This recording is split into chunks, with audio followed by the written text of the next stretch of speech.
Hello! Welcome to the Kaijusaurus Podcast. This is the podcast in which myself, Steven Sloss, a Kaiju fan of 15 years, watches and reviews all 30 films in the Godzilla canon with my colleague and good friend, Roz Menzies, who is essentially a blank slate and has never seen any Godzilla films in his life, give or take a couple. This week, we have just finished watching 1955's Godzilla Raids Again, the second film in Toho's series. This film was released on the 24th of April 1955, less than 6 months after Ishiro Honda's Godzilla debuted in Japanese cinemas. Ross, opening remarks, opening thoughts? Opening remarks, right. Well, as we know, I just recently watched Godzilla for the very first time, the 1954 film, a masterpiece. Just about 2 weeks ago, right? Yeah, just about 2 weeks ago. And that was an absolutely wonderful film, an absolutely fantastic film. And so, obviously, Godzilla Raids Again is going to come up quite strangely in comparison to the original Godzilla. It does. It's, despite still being in black and white and still being in the same aspect ratio and all these artificial similarities, it's a very, very different beast. And, I mean, it's unfair to compare it, but it's vastly... It's quite easy to. It's easy. It's unfair to, but easy to, and it's vastly inferior. Yeah, like I definitely have a lot of thoughts about this film, and a few interesting things came to mind. But I guess the easiest place to start is just with how this film was made. What happened to it? Why it came out? And so this film was made, like 6 months right after? Yes, indeed. Godzilla came out. After the phenomenal success of the first Godzilla, producer Tomoyuki Tanaka was approached by the head brass at Toho and essentially told in these words, make another one. And so the result 6 months later was Godzilla Raids Again. It's funny because, just as a little piece of cinematic trivia, both Godzilla and King Kong, their original films, both had sequels that were rushed through with minimal cast returns, both released 6 months after the original film. Oh, really? It's a really odd parallel. Yeah, the parallels continue. Twins from across the sea. But yes, so Tomoyuki Tanaka returns to produce, Eiji Tsuburaya returns to the special effects direction, but we lose Ishiro Honda and the film does suffer greatly from that. Instead, in the director's chair steps up a director by the name of Motoyoshi Oda, who was basically a director for hire at Toho. He was assigned projects and happily accepted them. He was a company man and would direct what he was assigned. Before this film, he had just directed a film called Tomei Ningen, which is literally called The Invisible Man, although is more commonly known in the English-speaking world, Roth, as The Invisible Avenger. Right. It's a film I've not seen, but very much like to. Okay. Yes, we also lose the stirring, iconic musical voice of Akira Ifukube. Stepping in, though, and his first foray into the Godzilla series, and indeed Kaiju cinema, is Masaru Sato, who would go on to produce some pretty eclectic scores for some more Godzilla films. Okay, so we're going to be hearing more from him. You are. And excellent. His range is vast. Right, that's good to know. Because, well, the first thing I'll touch on just as the music's come up there is just how different the sort of musical score to this film is and how differently it's used. There's so much more silence in Godzilla Raids Again. Like, there's that entire car chase in silence. Yes. I believe one of the sort of military action scenes takes place in silence with when the military are first using the flares to lure away Godzilla, Yeah, I think there's so much more of that. And I assume we will talk about that a little bit later. But I feel probably the first thing that we should probably start talking about with Godzilla Raids Again is this is the first Godzilla sequel. This is the first Godzilla sequel, although funnily enough, I would 29 to go! 28. 28, excuse me. I miscounted. 26 in Toho's cycle. But it's funny you say that. Yes, it's the first Godzilla sequel, but this is not where I would consider the franchise as we know it to have been born. Right, okay. So you still think that's to come? Yes, because... Not to go on a tangent from this film, but after this, the next Godzilla film wasn't for 7 years. Right, okay. Yeah, no, so the first Godzilla sequel is strange, and immediately it throws out some very... I don't know how you... What is the thought about there being a second Godzilla, first of all? It's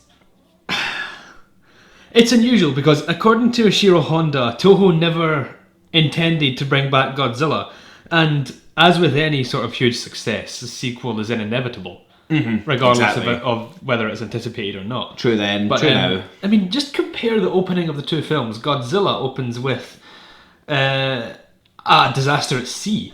Like a mysterious disaster at sea, followed up by another one at a sort of breakneck pace as the authorities scramble to figure out what's going on. Whereas Godzilla Raids Again opens with the film's star Hiroshi Koizumi playing Tsukioka, surveying the ocean looking for some fish. Yeah, because obviously in the last podcast, and when we were talking about Godzilla, I sort of talked about one of my favourite things of the 1954 Godzilla was how much of its action would sort of jump from different groups of people, different communities, different sort of ensembles of characters, especially early on. Most of this film sticks with this small core character, this core ensemble, this fishing crew. But unlike Godzilla, we learn far less about them. They are just sort of we sort of follow them, but we don't get to know them as well as we'd even get as we got to know Serizawa and Emiko and Ogata. Yeah, exactly. Dr. Yamane, who does show up again. Who cameos, but we'll get to that. But we'll get to him. But no, so what I want to say is that very early on, it's difficult to talk about the plot of this movie to a degree, in that it sort of is, you can summarise it quite quickly. Godzilla Raids Again, he strikes again. And we're not given as much of an emotional connection to sort of some of his victims as we get in the first film. We're not given even as horrifying a devastation. Like, so much of this film just feels very matter of fact. Like, it's all about getting prepared for Godzilla to come back. Godzilla is coming back. He's going to destroy it. And the plot of that, or the end of this film, is very much... There's very little you can do about it. Because Godzilla gets buried at the end. He does. But there's definitely a vague implication that that's not going to last. Well, there is a franchise. Exactly. And but it's interesting you point out that this film is a lot less personal than its predecessor. Because I've read a lot where people, scholars, experts, etc., say that the original Godzilla has the feel of a documentary. It's very documentary-esque. I can totally buy that, yeah. But I actually disagree. Right, okay. I really disagree, because I would make the point that Godzilla Raids Again is the documentary. Is more like a documentary in its style, because it pulls away. It removes a sort of personal lens and just focuses... It doesn't really focus, actually. Yeah, exactly. It just is sort of a vague brush of sort of events. I think I understand what you mean. I sort of agreed with the documentary thing for the first film, because I think there are definitely elements where I can buy that. But I do agree that the original Godzilla, it just directly does feel like a very much more personal film. I think people apply the term documentary to it because, or say it's like a documentary, because of how harrowingly real it feels. Yeah. But that doesn't make it like a documentary. Yeah, I would definitely say it's a much more dramatic film. Like, it's dramatically satisfying, first of all. I didn't find this film particular... I did like Godzilla Raids Again. Yeah, no, I like but I'm it not too. watching it, I'm not getting dramatically satisfied. The scenes are... There's a different purpose to the scenes. They're not trying to reveal character to me. They're trying to sort of progress this preparedness and this anticipation of Godzilla. Of Godzilla coming again. Because a feeling I had is that this Godzilla Raids Again felt so much to me more like a war movie. There's a scene that comes to mind, really paints this for me, is the scene, the sort of the Osaka nightlife scene. We're getting shots of Osaka's nightlife, where dance halls. Tsukioka and Hidemi are in the nightclub. Yeah, and it just feels like, and this is in between scenes where Hidemi and Tsukioka have been talking about what might happen. They've already discovered Godzilla, and yet here they are just getting on with things. It just feels very much like this sort of pre-war thing. And then with the announcement of Godzilla coming, it just almost feels like a bombing raid, bombing warning. I absolutely agree with you, and he's even heralded by sirens. But I know what you mean about it feeling like a war movie, even down to things like there's a scene in the middle of the film where Tsukioka and Hidemi are evacuating, I believe, to Hidemi's father's house, the owner of the fishing cannery, and they're interrupted by Kobayashi, who says to Tsukioka, "Oh, we need to go and do this thing," and so Tsukioka and Kobayashi head away in the car and leave Hidemi behind. It's like they leave her is it like a roadside? Exactly. It's like by the side of the road, which is telling because that does not happen to Emiko in Godzilla. Exactly. Emiko's still about. But what I was going to say is it's the men going off to war and leaving the women behind. Oh, totally. Especially that scene with Hidemi sitting in the house and looking over the hills, and in the distance the sort of fires of Osaka. Yes, that's great. That is a beautiful shot that I really, really enjoyed. Well, see, exactly, because there is a lot to like in this film. Oh, definitely. And one thing I really did like in this film is there's such a strong sense of futility. To me, that's definitely the vibe I get. The amount of how comparing a lot of the war scenes to the war scenes in Godzilla, with scenes of armies getting ready and things. For example, the first big military attack on Godzilla in the 1954 film with that really bombastic score. Compared to, like we were saying, there are some of the fighting with Godzilla happens in this film just in silence. And there's just this futility of, look, we're attacking Godzilla. Is holding him off for a bit. He is going to outnumber us and outpower us. And that's where I also think this film gets a little bit of its documentary feel. It's there's not a lot of score in it. Yeah, like watching the military attack Godzilla in this film, and there's very little score accompanying, if at all. It is just like watching newsreel footage or something. Well, the thing I thought was interesting is when they essentially show footage from the first film, within the context of Godzilla Raids Again, it is just real footage of the Godzilla attacks, but it is just clips from the first film. But there is no music, there's no screaming, and it means that it does just take on this new context, this footage from the first film. It's sort of ripped away from the personal story. It's not about Dr. Serizawa or anything like that. Yes. We have just got this footage of Godzilla in total silence. And the other thing is that there are a lot of crowd shots in Godzilla Raids Again, but they're all very wide. There's not as many shots sort of within panicking crowds. Anytime there is a panicking crowd, it is a big wide shot, and it's just the tops of people's heads. There's not really we don't get in and dirty as we did in Godzilla. We're not in the sort of medical centers in destroyed Tokyo. We're far away. We're the guys on the roof that are watching it all happen. We're the fishing crew standing on the roof. I really like those comments. scenes because you mentioned this scene earlier where Tsukioka and Hidemi are on the roof of, I think, the fishing cannery. Yeah. And they're looking over and they're talking about how they hope Osaka's going to be spared the oncoming disaster. Yeah. And there's that really nice scene later where they're at the same location, but Osaka is obliterated, and the owner of the cannery is talking to the branch manager from Hokkaido, and is saying, "Oh, don't worry, I'm going to rebuild this," and it's really nice. Because I definitely felt that. There's that scene that takes place it feels like the morning after of the attack, or at least a few mornings after. Everyone's in the office, they're laughing, they're joking, people have been flying in, and they're getting the business back on track, and right off the bat, plans are getting made, people are being sent back to work, and it does, again, just talking about this idea of this war film. It has a wartime spirit. Yeah, it is a wartime spirit. Like Godzilla. Oh well, Godzilla happened, but we'll move on. We'll tidy up. Yeah. We'll get things sorted until it happens again, and it does. And what I like about the characters in this film, compare them to our core characters in the first film, Yamane, Serizawa, Ogata, and Emiko, is that especially Yamane and Ogata, being a scientist and a member of the Coast Guard, respectively, they are professionals who are directly involved with reacting to the crisis. Whereas in this film we have Tsukioka and Kobayashi and Hidemi and her father all working for a fishing company and a fishing cannery, and they're just, I hate to use the umbrella term, but they're normal people. They're everyday people absolutely. who wouldn't be directly involved in the efforts of stopping To these deal with monsters. They do become involved, but But that's more through happenstance. Exactly, and the film doesn't directly state this, but I've always sort of seen Tsukioka and Kobayashi, they just kind of volunteer their services.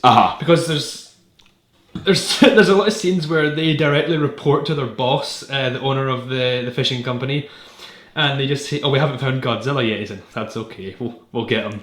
Yeah, it's just this little crew that are just doing their best to help. I just think, what do you have to do with this? Who sanctioned you?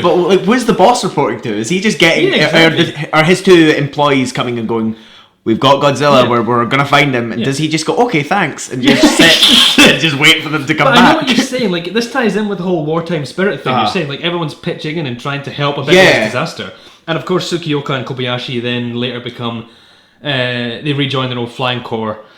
But there's that nice scene in the hotel restaurant later when Tsukioka and Kobayashi's old superior in the Air Force and their current boss in the fishing company have a little kind of heads off. Yes. And because if I'm right, this is a brief tangent, and I feel like I definitely do want to talk a little bit more later about the sort of comic character that Kobayashi is. Yeah. But if I'm right, is he doing the classic going to two parties at once thing and running between two different parties? I think so. I mean, because the last thing I want to do is sound ignorant, and I apologise if I do. But this whole sequence in the film where Kobayashi goes to Hokkaido and he's looking for his bride, and they all call him Mr. Groom. Yeah. I think something's lost in translation. Right. Okay. Yeah. Because I've seen this film again, I don't know how many times. And is that still not clicking for you? I don't really understand it. I mean, I just take it as, he's going to try and find a girl to date in Hokkaido, and they're all calling him Mr. Groom to take the piss out of him because he's a bachelor. That's definitely the vibe I got. But like, it's just stated so literally. Like, he reports to the branch manager in Hokkaido and says, "I'm going to go look for my bride now," and it's like, oh, he means Godzilla. He's just been funny, but then he goes, "Oh, where's the matchmaker now?" And he means Godzilla when he says the matchmaker, not the bride. And it's just this whole sequence is really weird to me. So this is really the key mystery to the film. For me. This is really to unlock. This is to unlock the sort of hidden joys of Godzilla Raids Again.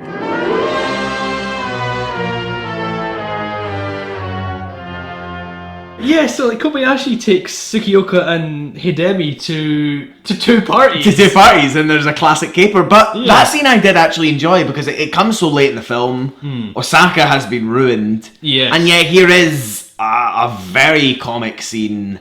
And not just that, not just like the scene itself and the characters are having a good time. They're not sad. They're plowing on. Yeah, they're plowing on. They're moving on.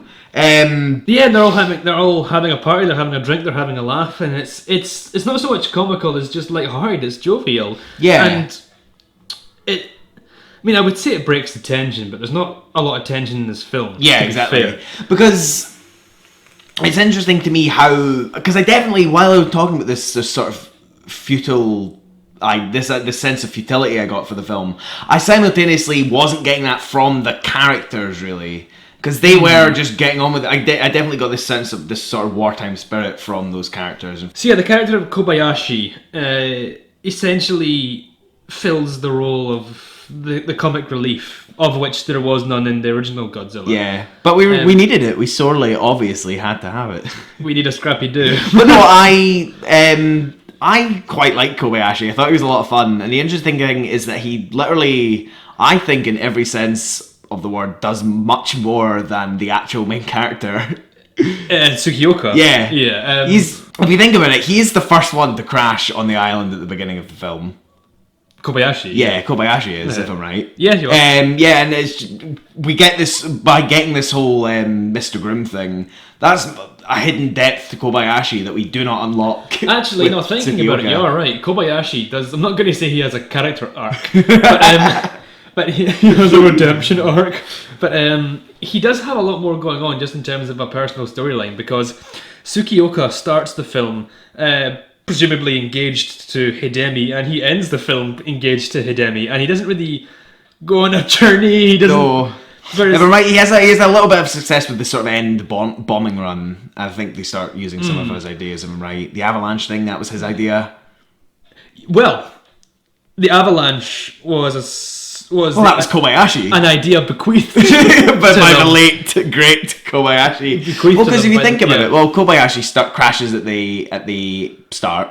Sukioka's also there. But, and then the other... connected. It's like poetry, it all rhymes. It all rhymes. Thank you, George Lucas. And then the other sort of big brush-in, or direct, or, well, indirect in this sense, but the other big indirect thing that the guys do is get involved in the car chase. Yes, so in the middle of this film, Godzilla is coming ashore, and inexplicably, Dr. Yamane, returning character from the previous film, played by Takashi Shimura again, has informed the military to use lights to lure Godzilla away from the city. How do we feel about that? A big strong weakness it's clearly laid out. It's a really big sort of... It's not even a Deus Ex Machina, it just comes out... It's just made up. Yeah, this isn't a detail of Godzilla that we'll get later. This doesn't come up again, or does it? Not particularly, no, or not to this extent. Yeah. But,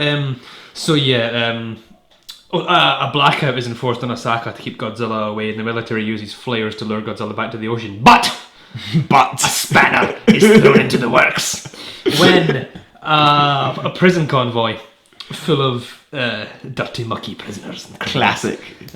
Undesirables. Undesirable types. Well, we don't know what they're in there for. Well, just all tax evasion, copyright theft, all white collar crimes. But this truck of inmates overthrow their prison guards and go on a daring escape, culminating in an adrenaline-fueled car chase. High decibel, thrills, so loud. Spills. Chemical spills. Speed kills. Speed kills and chemical spills. Let's be safe, guys. This is a PSA from the Kaijusaurus Podcast. Speed kills. Be safe. Because if you don't go at the speed limit, I don't know, you might veer off the road and crash your stolen truck into a reactor, causing a huge fire, and explosions. And more explosions, causing a huge display of light to engulf the entire city of Osaka, luring Godzilla back to the city just when he was about to return to the ocean. God damn it, guys. But yeah, that sequence with the robbers just comes essentially out of nowhere. I really like it. Carries on for like 5 minutes. Yeah, I love it. I just thought it was absolutely fantastic because we cut to that van, we cut to the police car, and I was pleased at first because it was like, oh good, we're going back to this the sort of tradition we had in the first Godzilla film of jumping into random little snippets of characters. But we keep going. After they've left Hidemi on the hill, Sukioka and Kobayashi enter the fray and just happen to pull a car into the middle of this car chase, and the cops get in the back and say, follow that car. That's great. What follows is just, my pulse was racing. Yeah, absolutely. But no, it's a very slow race. Of all the There's no music. Of all the scenes, Masaru Sato could have written a bit of a cheap thrill. It's a cheap thrill. Yeah, but they don't use it as that. They could have done it with a bit of music to just liven up the scene. Yeah. That's a great opportunity to talk about the direction in this film. It's nothing special. Yeah, it really isn't. And the first thing I was going to say on that subject is very early on in the film when Sukioka and Kobayashi are reporting what they saw on the island to, I believe, the police of Osaka. I believe we're in the city police hall. Yeah, something like that. The authorities in Osaka. Yeah. We have an explanation of the second Godzilla thing. We have an explanation of the Ankylosaur. Yeah, Anguirus. The Anguirus. And it is literally read to us from a book. Yeah, Professor Exposition just comes on and opens his book. Literally opens a book and says, let me read to you from this book. And we don't even cut away to sort of... what could you put in here? They could have filmed some scenes of maybe Anguirus in a prehistoric setting. Yeah. And had his narration over it. Yeah, well, that's true, but even there's so much you can do in just the way you sort of... Exposition doesn't need to be exposition. Exactly. You can layer an exposition in so much cake and sugar and icing and candles that it looks lovely. Yeah. Whereas in this, which they is what literally- happened in the first Godzilla. All the information that was sort of conveyed in the 1954 Godzilla, and a lot of information was conveyed very early on. They did it through this way, and I talked about how much I loved it. The very dynamic blocking of the scenes, the amount of scenes that are sort of very big, lots of movement heavy, because there's lots and lots of characters, and they're all moving around, or they're all looking at one specific thing. Aye. Like, for example, all the characters around the radio, all the townspeople staring out towards the beach. There's this, they use these big ensembles to sort of focus in what you're looking at. When it's just a room full of people sat absolutely still, the camera is moving around the room very slowly, but when these guys are sat down and this guy is reading from his book, and they've all got cups of coffee, they're all just sitting drinking their coffee, it's a really boring scene. Get There's ready, not an Ross. active thing to it. Get ready for military boardroom scenes. Because there's plenty coming. I am pleased. I think my little personal project is I'm going to just, the more of these films I watch, I'm going to just get a sense of what changes in the military scenes. I am really looking forward to seeing how different directors and how different Godzilla films handle their military boardroom scenes. Will they Okay. use big maps? When are we going to get to screens and television? Can I I'm spoil very something excited. for you? Please do. They don't get much worse than this. Well, that's fine. Well, that's fine, to be honest, because it's not a bad scene. It is just a bit dull. A bit lifeless. Exactly. I mean, in the first film, we're not really given any definitive explanation, I should say, about how Godzilla has appeared. Yeah. Or even why he's appeared. I mean, yeah, there's theories thrown around, but nothing's concrete. Whereas in this film, it's just Godzilla's here again. Yeah, And, the bomb will come up. Brought a friend. Exactly, and yeah, so this is, you explained very briefly in the last podcast, or at least I think we touched on the personality of Godzilla. We talked very briefly about the personality of Godzilla, and you mentioned, obviously, the sort of prominent idea of Godzilla as this defender, that kind of thing. And someone that makes an actual character that makes a lot of decisions. Yes. And I assume a lot of that starts to come in when there's many films about Godzilla facing off against other creatures. Well, that's what I was going to ask you. This is cinema's first kaiju fight. Yeah, the first fight between monsters. This is yeah. Well, okay, not the first fight. No, between no. Monsters. But I mean, this is, I would say, is the first kaiju fight. Right. As my personal definition of a kaiju film, which has been disagreed with, but I stand by, controversial. which I absolutely stand by 100%, is a kaiju film is a Japanese monster film or a non-Japanese monster film that is deliberately imitative of or pays homage to the Japanese style aesthetic. That's my definition of a kaiju film, and going by that definition, this is cinema's first kaiju fight. Well, that makes sense. Yeah, I just wanted to get that in somewhere. But yeah, no, going on from that, this is also obviously the first time Godzilla is facing off against another monster, which I believe he does time and time again. Indeed he does. What I was going to ask you is that last week I mentioned that as the series goes on, he will become increasingly anthropomorphized. And what I was going to ask you is, can you already see that in this film? Yes, essentially. The fight with the Ankylosaur, the Anguirus. Commonly known as Anguirus or Anguilus, or, I mean, I say Anguirus. The Anguirus, I think I can handle that. The fight with the Anguirus was interesting, because it sort of, depending on the scene, made me think of Godzilla quite differently, because I think early on the sort of early fights with the Anguirus very much feels like two squirrels just fighting each other. It's very like rabbit. It's like two rabid animals. It's very scrappy. Yeah, it's like when you see two cats like scrapping and just causing a ruckus. It's funny you should say that, because the most famous behind the scenes story of this film is that when Eiji Tsuburaya was filming the special effects footage, the Tokusatsu sequences, apparently whoever was working the camera cranked it at the wrong speed, because what usually happens with these films is that the monster footage is filmed and slowed down to give the impression of great weight. Yeah, and like heftiness. Yeah, whereas they did the opposite. Yeah, because they shot it at high speed accidentally, And I mean, this guy's shitting himself, whoever filmed this, thinking like the wrath of Tsuburaya is going to come down hard on him. But apparently Tsuburaya like really liked it this way, and he found it a bit serendipitous because he, like you said, he thought it looked like raw animals fighting. Like, it looked very violent. It was very like big scrapping violent. But then at the same time, though those bits of the fight felt very animal, there are times where it seems like Godzilla's assuming like the pugilist stance. Like he's got fisticuffs at one point. I'm pretty certain I saw fisticuffs. And there's a bit of a stance, and then I'm pretty sure there's a few wrestling moves in there. I'm pretty sure I saw people's elbow. The suit actors, Hiro Nakajima returns to play Godzilla, and Anguirus is portrayed by Katsumi Tezuka. The suit actors have said throughout the years that they are, once they got a bit more creative control in their fights and would start to choreograph their own fights, that they would take influences from traditional Japanese wrestling. Okay, well, that makes sense. Especially in the film that follows this one. Oh. But we will get to that. We've got 7 years to wait. Is that what next episode in 7 years' time. Come back, guys. We forgot to mention that we're doing this podcast over 60 years. Yeah, exactly. So we're glad you guys are here at the ground floor. We'll have a for lot of happy memories together. We'll be there for each other. Join us in our 80s.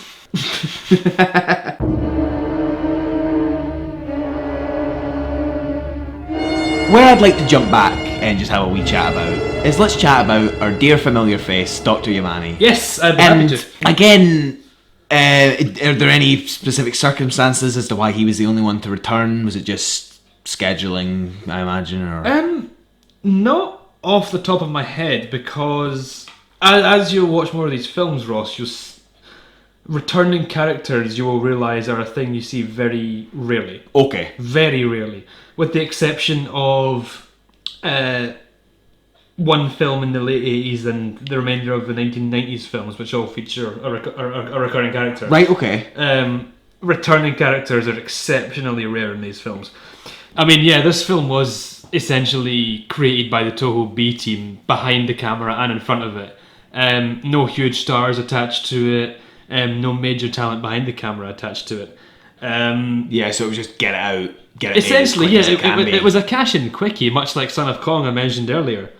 And it was produced with the intent to make money. And there are much worse films that have been produced under those circumstances. Exactly. And there are plenty of good films that have been produced under that circumstance, to be honest. Well, exactly. But Takashi Shimura coming back to cameo as Yamane, I mean, he gives the best performance in the film. Yeah, honestly. And we can talk about the difference between the Dr. Yamane we see in the first film and the Dr. Yamane we see in Godzilla Raids Again. You might know this, you might not. Like, what is within the context of the film, the time period since the original film? Like, within the fiction? I imagine it's maybe about the same time. Yeah, 6 months to a year, yeah. Which makes sense, because the Dr. Yamane we see, again, I think this ties into, I was going to mention this, as he does, to me, seem a little bit more futile. In the first film, he was very vehemently against killing Godzilla, very vehemently against action. And here, while he doesn't advocate blowing him to bits by any means, he at least just sort of accepts, like, look, we need to do what we can to sort of delay him. Yeah. This might work. Maybe if you shoot him a bit, he'll go away. Maybe if you send some flares, he'll go this way. We'll just do what we can to distract him. And so that speaks to me of this idea, again, of Godzilla as the natural disaster. Yes. Yeah. So when you ask me, do you see Godzilla as anthropomorphized by this point? It is about a 50-50 split. Like, I still like to think of Godzilla in the sense that the first film gave me of this very natural disaster, of this sort of force, which is true of Godzilla regardless, really, a sort of force to be reckoned with. You can't even consider controlling or predicting. Mm-hmm. But I know what you mean. The Yamane in this film is a lot more. He's resolved. And again, even in his scene though, it can't last more than 3 or 4 minutes. Yeah. Shimura just injects these lovely little character things. Like in the first film, like you addressed last week, he fixes his tie when addressing the Parliament. In this film, he just looks down and starts playing with a pen. He looks down and picks it up and drops it a few times. I didn't notice that. Did you That's know? great. It's really No. nice.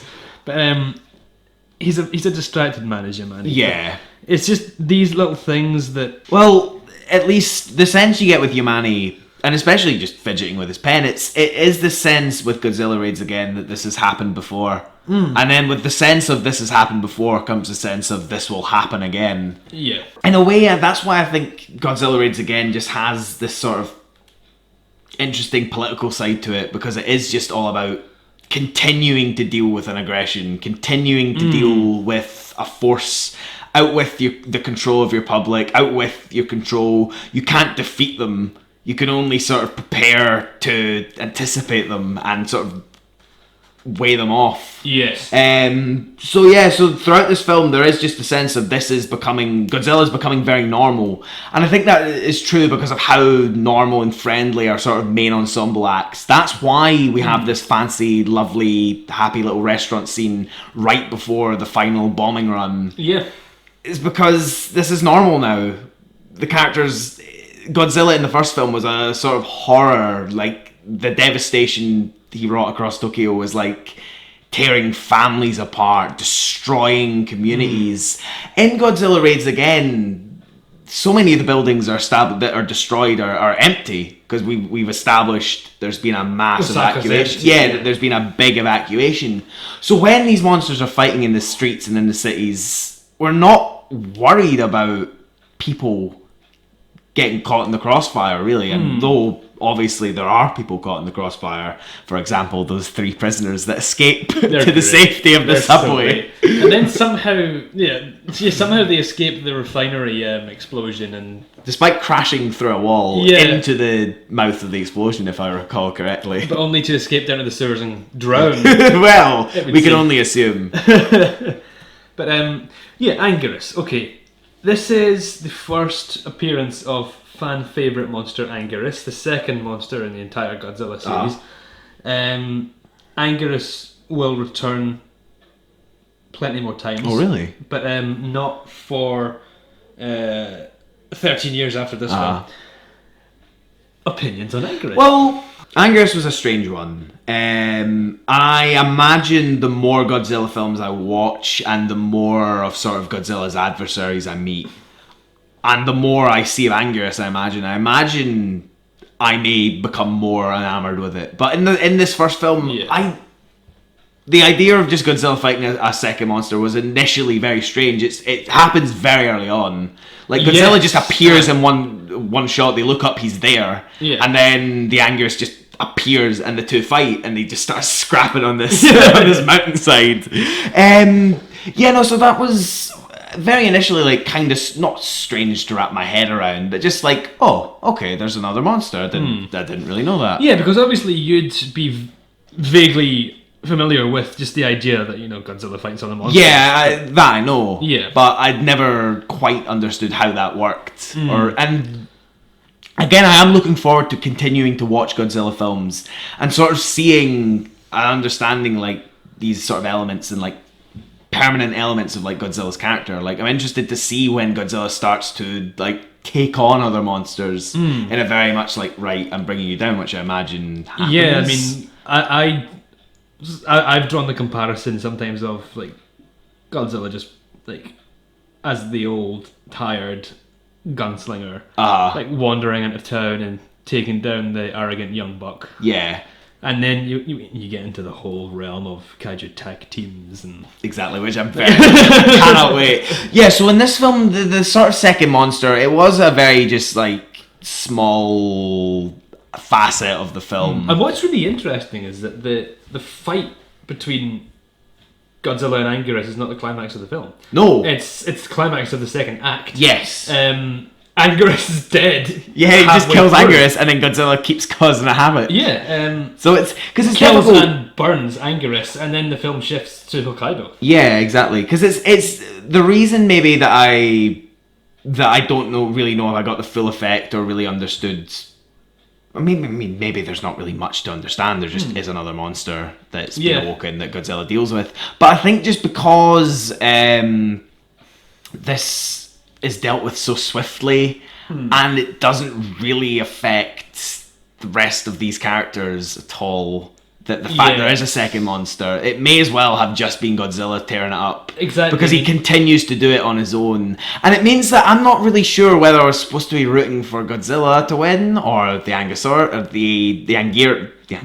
Anguirus. The Anguirus. Forgive me, everyone. Well, I mean, your confusion is justified because Professor Exposition opens the book and says, this is Ankylosaurus. Godzilla has also awakened Ankylosaurus, aka Anguirus. Yes. Well, where did you get this name from? Script. Just use one name. Yeah. There's no point in introducing one name then renaming it 5 seconds later. Yeah, or sort of like a big, because we got a big biography of this creature, and we don't really get a much more than that.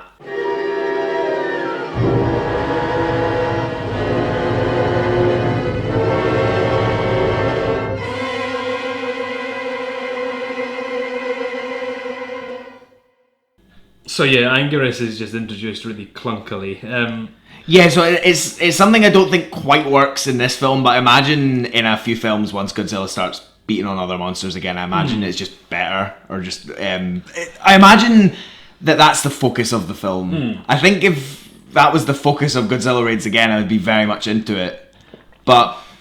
It's interesting, because in this film, like you said, we don't really have any sort of lenience or loyalty to either monster. We don't really root for either monster. Yeah. Whereas in later films, you very much root for good guy monsters versus bad guy monsters. Which is why I think ultimately this film is kind of difficult, because I'm not rooting for Godzilla to win. I'm not rooting for the Ankylosaur to win. That's an easier word for me to pronounce for some reason. Than Anguirus. Yeah, than Anguirus. I don't want the Godzilla to win. I don't necessarily want the Anguirus to win. And I don't necessarily really want or care if any of the human characters survive / What about Kobayashi? With the exception of Kobayashi, I hope he has his bride up in heaven. Well, Kobayashi's self-sacrifice, in which he...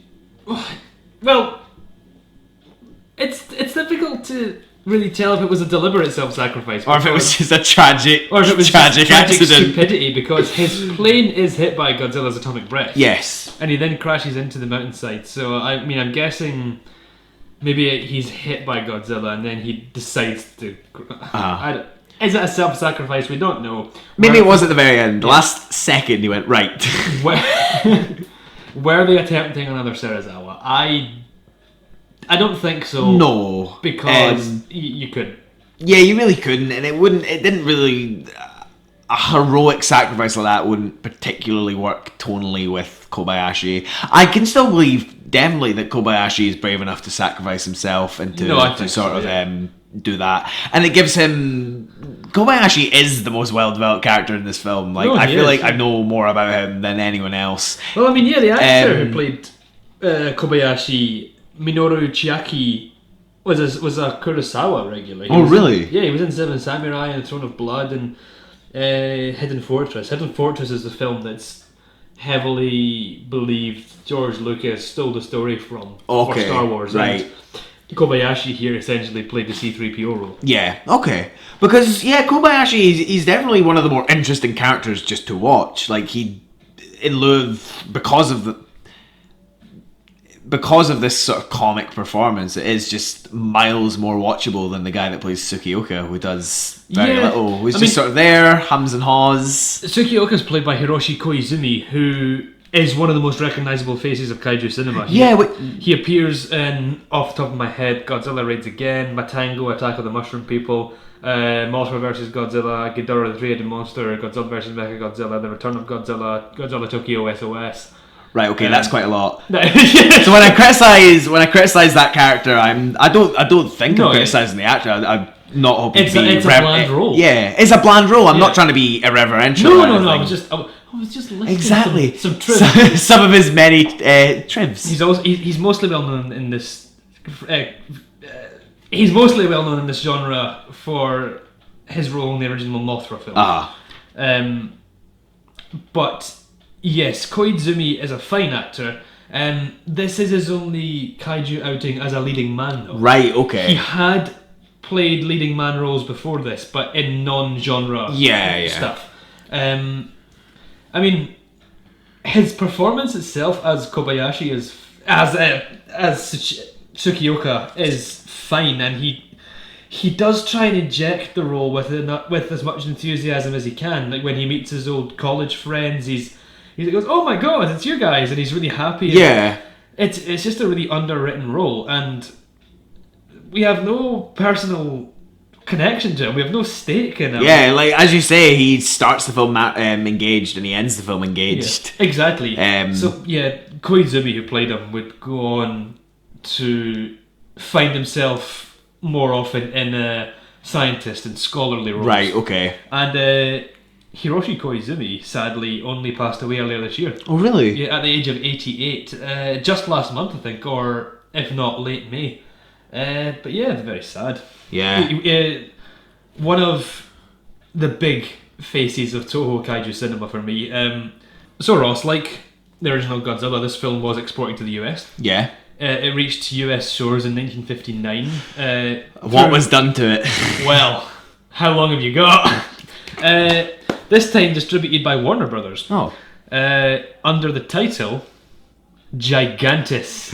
Excellent. The Fire Monster. Fantastic. Why was it rebranded as Gigantis, the Fire Monster, I hear you ask? Yes. Well, the producer was concerned the film would be confused for a Godzilla film. Wait a minute. Oh, that doesn't make any sense. And so he thought the rebranding would work in its favour. So yeah, so he thought because it was a sequel, it'd be difficult to. I don't know. Right? Yeah, it doesn't really make sense because even if this film was rebranded as, to be honest, I think that would make it more confusing. So it was called, what was it called? Gigantis the Fire Monster. Gigantis the Fire Monster, because this entire movie, you cannot avoid the fact that the premise of this film is that a monster attacks a city again. So regardless of what you call that movie, and regardless of what you call that monster, you still have to go into Godzilla Raids Again with this idea that there has already been a monster attack that destroyed Tokyo. So there's already backstory aplenty that you need to dive into. Dubbing can fix that. Dubbing can fix that. Well, Dubbing can try and fix that. Well, yeah, it's never going to. This film was absolutely butchered, and I think the Americanization of this film is the worst in all of kaiju cinema. It's just it is unbearably over narrated. Is there sort of an added character? Does it sort of do like no? You described, There's no added characters. There's added footage from American films, but there's no added characters.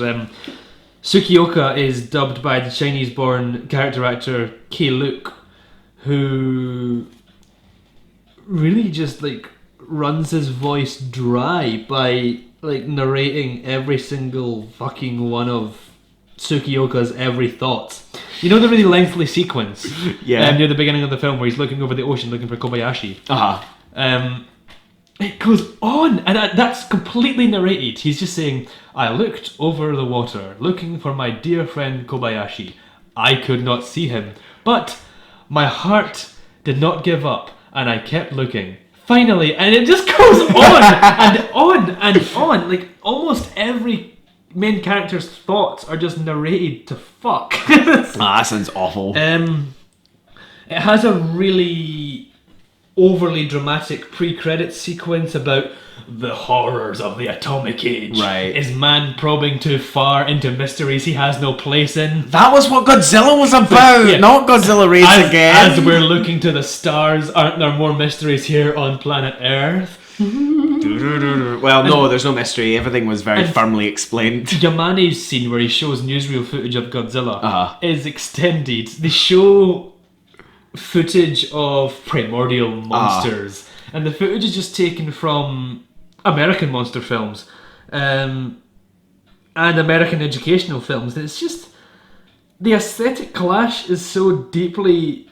upsetting. It's like there's no way you can hide that this is a butchered film. And, it's unwatchable. I think I've only sat down and watched the American version once. Sat down and properly watched it. I've had it on in the background at other times, but Yeah. I can't actually dedicate my time and attention to it, and I don't want to. No. A bit of trivia though. Filling in a lot of background and side characters in the dub in his Hollywood break is TV's George Takei Really? from TV's Star Trek. Excellent. I love TV's George Takei. And do you want to know who dubbed Kobayashi? Who? Kobayashi was dubbed by an actor called Dawes Butler, Tell me more. who later supplied the voice of Yogi Bear. Oh, excellent. That kind of suits, doesn't it? That does kind of You can believe that I suits, absolutely but can. it's fucking unbearable. But yeah, no, I mean, yeah, obviously it's Yogi Bear. I would never hold this film up as like a masterwork or even like anything on the same level as the original. And even the Americanization of the original was treated with a semblance of respect. But Yeah. this is just There's just an nothing. absolute Train wreck. yeah. I wouldn't recommend. Ever seeing more it. curious to see that now. So thank you, Steven. One of the most famous things about Gigantis the Fire Monster is that they tried to use dubbed lines that would match the lip movements of the Japanese actors.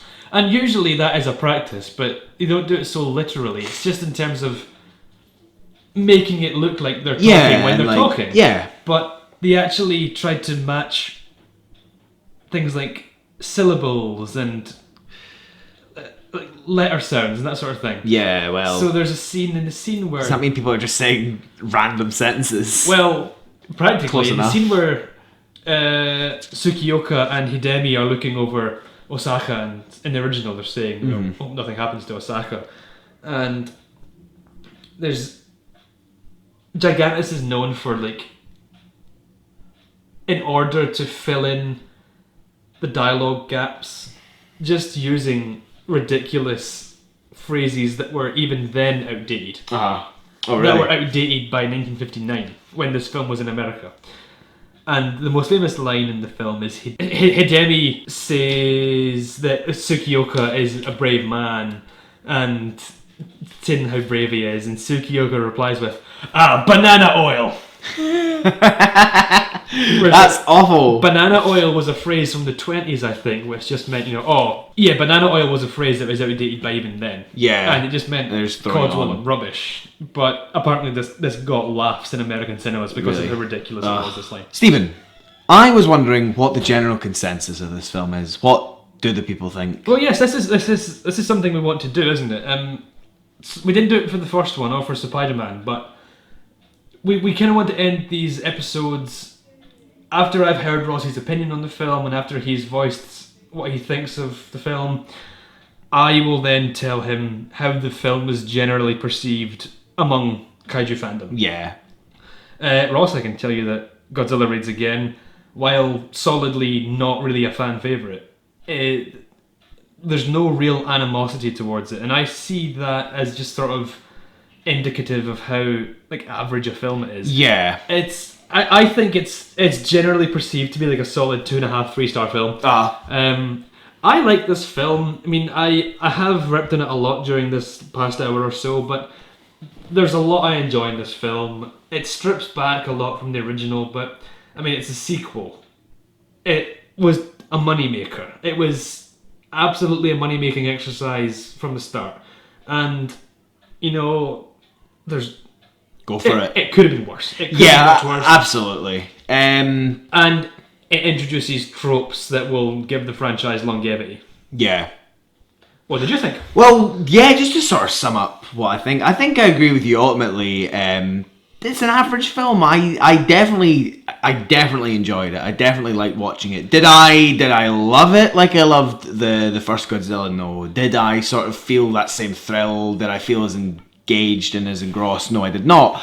Did I think it was a good film? Or did I like watching it? Absolutely. And what I liked about it the most was this sort of, that I talked about, this war feeling, this feeling that, this sort of sense of normality with Godzilla attacks, that they're becoming a repeated, almost normal thing that the people of Japan just have to face every day.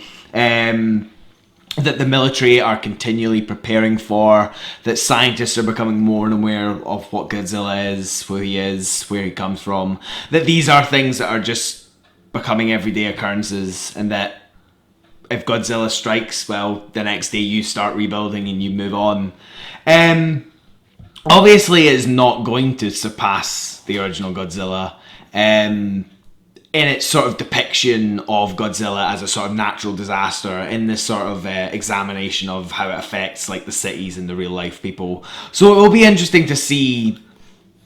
I'm looking forward to seeing more Godzilla. I'm looking forward to seeing the Godzilla that fights other monsters to the death. I'm looking forward to seeing that kind of film. Like now that I've had this original taste and this slightly paler than the original taste of the sequel, I'm just curious as to where Godzilla will go, like where this franchise will go for another 20 plus films. Excellent. Well, where the franchise does go next, and what will be the focus of our next episode: Titans clash, icons meet, and East meets West in King Kong versus Godzilla.